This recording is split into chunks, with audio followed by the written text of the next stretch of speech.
Hey everyone, for this week I've got a pair of similar Corvettes by two different brands. This is what I commonly call a kick-out from my collection, where I had a certain car kind of as a placeholder until I got what I really wanted. So these are both 53 Corvettes, and the first one was this American Muscle, which I gotta tell you, the colors are great. And American Muscle has a way of doing really old tooling from, say, Ertl, because it's still, I think, a brand under the Ertl umbrella. And a lot of times they make them a little bit nicer. They update the tooling sometimes. Maybe they'll give it carpet when the original Ertl release didn't. This one has carpet. And then they charge a higher price. This one probably would have retailed for about $90 a certain number of years ago. And again, the quality's okay. Gaps are pretty big. Paint, there's little blips, little imperfections. Door gaps, not so great, but it is fully opening. Interior detail's actually pretty good overall. So again, this would have been about a $90 car, and I had to have it. I try and have every year of Corvette made. There really isn't much difference between a 53 and a 54. 53s, if you remember, were only made in white. They were all, I think they called these the Blue Flame Straight 6. I can't even remember. They might have all been automatics. That I don't remember. So for 54, really the difference is color.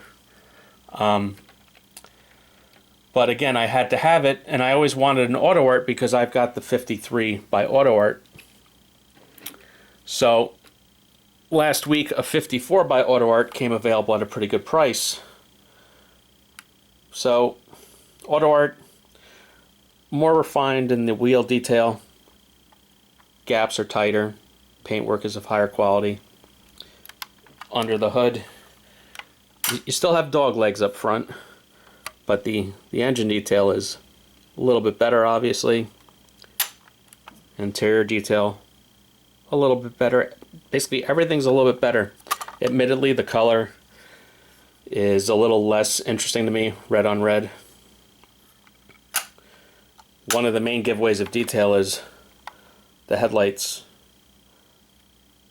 On the American Muscle, it's molded in plastic in the clear headlight. This is actually metal mesh, which is pretty awesome. Bottom detail, pretty good. So I mean, that's kind of what you get for the retail of about $150 for the Autoart. I paid about $85.90 for the Autoart, and now this American Muscle has become very rare. I can't even find one in the US, and they seem to be going for almost $100 when they are up for sale. So I'm going to wind up selling that. If anyone of you want it, you can buy it for a fair price, less than eBay. So that winds up paying for my Autoart. Packaging of American Muscle. This is the typical American Muscle packaging. There's no screws to move. You just kind of pull it out of the clamshell. The Autoart is a regular Millennium series, which meant a sealed white box. So at the time when this was $30 that I could score for that cheap, and this was $150, this was a good placeholder. But now that these are such similar value, this is what I call a kick-out. Both great cars. I wish this was black. And again, if anyone wants it, you're welcome to contact me and purchase direct from me before it winds up on eBay. In the meantime, check in next week. I've got another example of a kick-out. Have a good one. Like and subscribe.